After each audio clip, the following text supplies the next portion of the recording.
오늘 하나님의 말씀은 디모데전서 2장 4절에서 7절까지의 말씀입니다. 디모데전서 2장 4절부터 7절까지.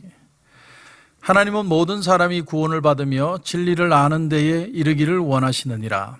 하나님은 한 분이시요 또 하나님과 사람 사이에 중보자도 한 분이시니 곧 사람이신 그리스도 예수라. 그가 모든 사람을 위하여 자기를 대속물로 주셨으니 기약이 이르러 주신 증거니라. 이를 위하여 내가 전파하는 자와 사도로 세움을 입은 것은 참말이요 거짓말이 아니니 믿음과 진리 안에서 내가 이방인의 스승이 되었노라.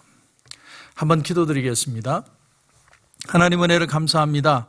오늘 이 월요일 새벽에 하나님의 말씀을 들고 주님 앞에 섰습니다. 주님, 이 말씀 안에 하나님께서 우리에게 주시고자 하는 귀한 말씀이 깨달아지게 하시고 그 말씀으로 승리하는 하루가 될 수 있도록 주님 축복하여 주옵소서. 주님 함께 하실 줄 믿고 예수님의 이름으로 기도드립니다. 아멘. 우리는 간혹 가다가 예수님보다 더 경건해지려고 하는 유혹을 받을 때가 있습니다. 무슨 말이냐면 우리 인간의 어떤 그 고난의 현장을 접할 때 우리 너무 쉽게 하나님의 입장에 선다는 거죠. 그래서 하나님의 입장에 서서 모든 것을 해석하려 하고 모든 걸 설명하려 하고 모든 것에 훈계하고 위로하려고 합니다. 그리고 더 이상 거기에 대해서 질문도 하지 않습니다. 그런데 예수님은 그렇게 하지 않으셨어요. 적어도 복음서가 증거하는 예수님은 인간의 그 고난의 현장에 접했을 때 하나님의 입장에 서서 설교하거나 훈계하거나 위로하거나 가르치려 하거나 그렇게 하신 게 아니라 사람의 입장에 서셔서 그들과 함께 아파하시고 함께 하나님의 도우심을 구하시려고 했다는 것입니다. 가장 분명한 예가 예수님께서 나사로의 무덤 앞에 서셨을 때의 일입니다. 요한복음 11장 35절에 보면 이렇게 되어 있습니다. 예수께서 눈물을 흘리시더라. 눈물을 흘리셨다. 이렇게 표현합니다. 왜 눈물을 흘립니까? 너무 마음이 아프니까 눈물을 흘리는 것이죠. 하나님이라면 울지 않습니다. 그러나 주님이 인간으로서 우신 거죠. 그리고 하나님께 기도하시고 죽은 나사로를 일으켜 세우십니다. 우리는 이 예수님을 너무 쉽게 잊어버립니다. 그래서 우리가 쉽게 빠지는 유혹 중에 하나가 뭐냐면 너무 경건이라는 이름하에 하나님의 마음을 그르친다는 거예요. 정말 하나님의 마음이 뭘까를 모르고 무심코 말하는 게 너무 많다는 겁니다. 누가복음을 보면 예수님께서 나인성에 들어가셨을 때에 자기 아들을 잃은 과부가 자기 아들의 그 죽음의 장례 행렬과 함께 그 마을을 빠져나갈 때 주님이 그 장례 행렬과 마주치시는 장면이 나옵니다. 그때 주님이 성경의 기록을 보면 그 어머니를 위로했다든지 훈계했다든지 설교했다든지 인생 철학을 얘기했다든지 그런 내용이 하나도 없습니다. 그리고 그 어머니를 어떤 현재의 아픔을 어떻게 해서든 도우려고 하는 그런 모습도 나오지 않습니다. 불교 경전을 보면 어느 어머니가 석가모니를 찾아오는 내용이 나옵니다. 그 어머니 아이가 죽어가고 있는데 선생님, 우리 아이가 지금 죽어가고 있습니다. 우리 아이를 좀 살려주십시오. 그렇게 얘기했더니 석가모니가 하는 말이 뭐냐면 온 마을을 다니면서 아픈 사람이나 혹은 죽은 사람이 한 명도 없는 집이 있으면 그 집에 가서 쌀을 한 홉 빌려다가 그 쌀을 가지고 밥을 해서 애에게 먹여라. 그러면 그 애가 살아날 것이다. 그래서 이 어머니가 온 동네를 다 돌아다니는 거예요. 희망을 가지고. 그런데 온 동네를 해지도록 돌아다녀도 병이 없거나 안 죽은 집안이 하나도 없더라는 거예요. 그래서 이 어머니가 석가모니에게 와서 하는 말이 아무리 찾아봐도 그런 집이 없습니다. 안타까운 마음으로 석가모니에게 얘기를 한 거죠. 그때 석가모니가 대답하기를 그거 봐라. 질병이나 죽음은 어느 누구도 피할 수 없는 건데 왜 너는 그걸 피하려고 하느냐? 그렇게 어머니를 돌려보냈다는 얘기가 불교 경전에 나옵니다. 이 스토리를 보면 아주 피상적인 위로를 하고 있구나 하는 것을 우리가 깨달을 수 있습니다. 세상이 줄 수 있는 위로의 수준이 바로 여기까지다라는 것이죠. 최근에 어느 유튜브 강의를 보니까 그분이 그런 말을 해요. 어떤 사람이 어려움을 당할 때 얼마나 힘드세요? 얼마나 어려우세요? 얼마나 아프세요? 그런 말이 하나도 위로가 안 된대요. 놀라운 사실이죠. 우리는 위로가 될 거라고 생각하고 그 사람에게 위로의 말을 하지만 그게 하나도 위로가 안 된답니다.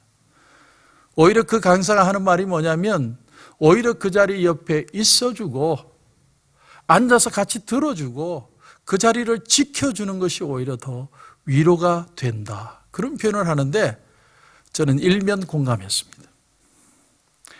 주님이 나인성 과부를 만나셨을 때 누가복음 7장 13절에 보면 주께서 과부를 보시고 불쌍히 여겼다. 헬라어 원어에 보면 에스플랑크니스테라는 단어가 쓰여 있습니다. 이 단어는 무슨 뜻이냐면 창자가 찢어지는 아픔을 표현할 때 쓰는 단어예요.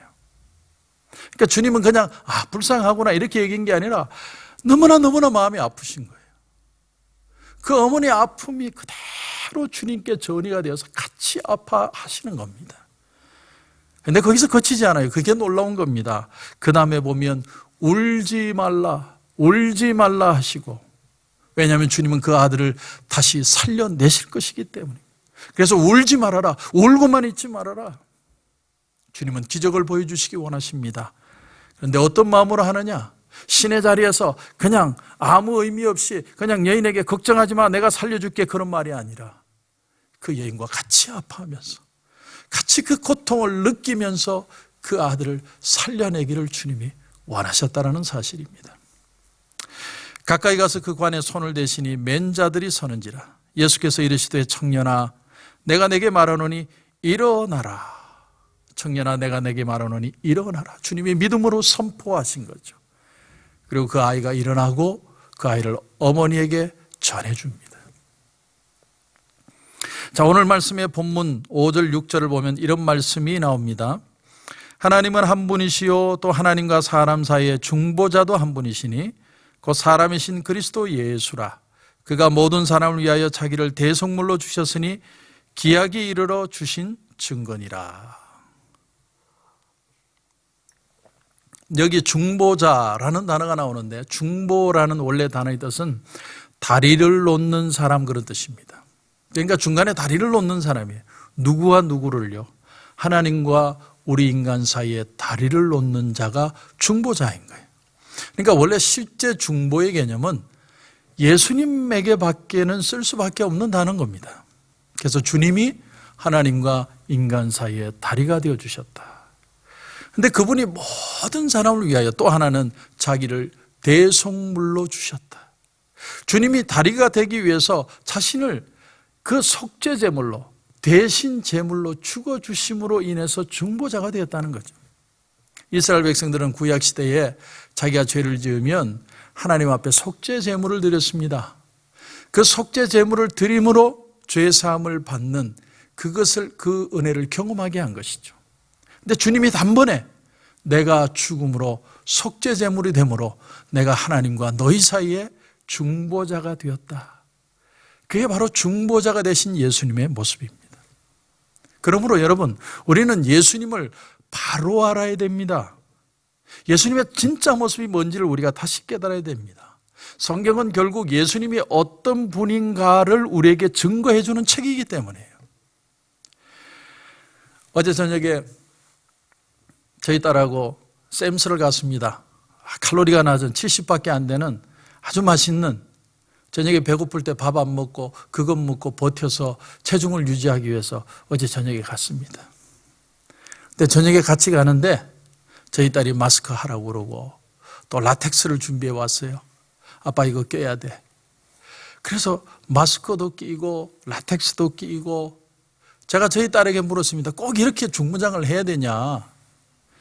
그랬더니 저희 딸이 한술 더 떠가지고 아빠 라텍스를 끼기만 하면 잘 되는 게 아니라 나중에 벗을 때도 잘 벗어야 돼. 봐봐, 내가 벗는 거 가르쳐 줄게.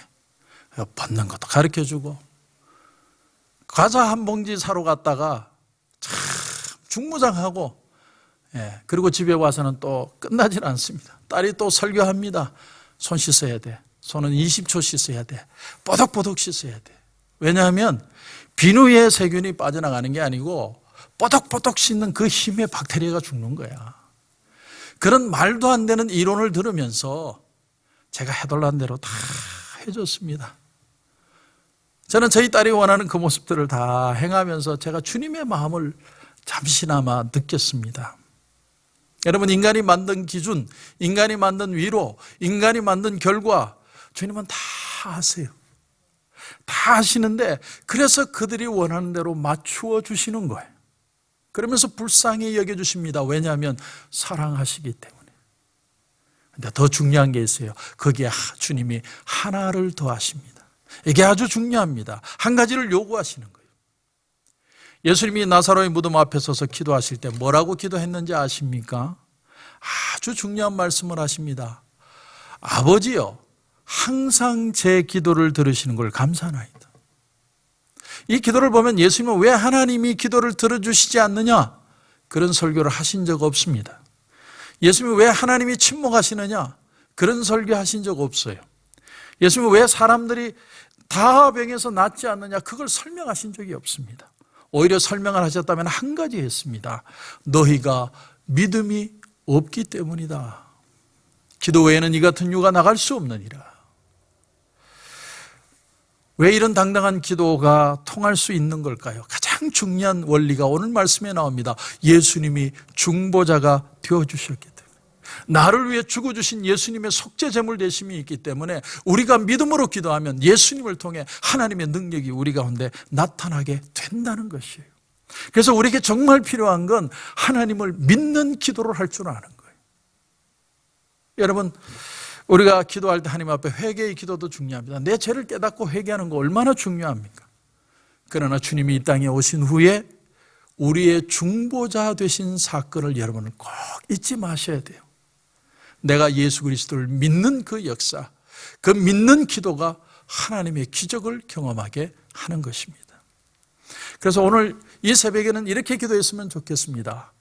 나의 연약함을 아시는 주님, 주님, 내가 그저 슬퍼하고 하나님 앞에 위로받는 정도로 끝나는 게 아니라 주여, 내 기도가 믿음의 기도가 되게 하시고 비록 부족하지만 예수 이름으로 기도할 때 하나님의 능력을 경험하는 이 아침이 되게 하여 주시옵소서. 그런 은혜가 오늘 이 새벽에 기도하면서 저와 여러분 가운데 넘치시길 주님의 이름으로 축원합니다. 기도드리겠습니다. 하나님, 은혜를 감사합니다. 오늘 이 새벽에 우리의 중보자 되시는 예수님을 배웠습니다. 예수님은 우리의 아픔을 모르시는 게 아니라 체휼하시고 같이 아파하시고 같이 그 고통을 느끼시되 우리에게 믿음을 요구하신 것을 배웠습니다. 주님이 중보자이시기 때문에 하나님과 우리 사이에 다리를 놓아주셨기 때문에 예수의 이름으로 오늘 이 새벽에 기도하다가 하나님의 능력을 경험하는 귀한 새벽이 되게 하여 주시옵소서. 주님께서 오늘 하루도 믿음으로 승리하는 하루로 주님 인도해 주실 줄 믿고 예수님의 이름으로 기도드립니다. 아멘.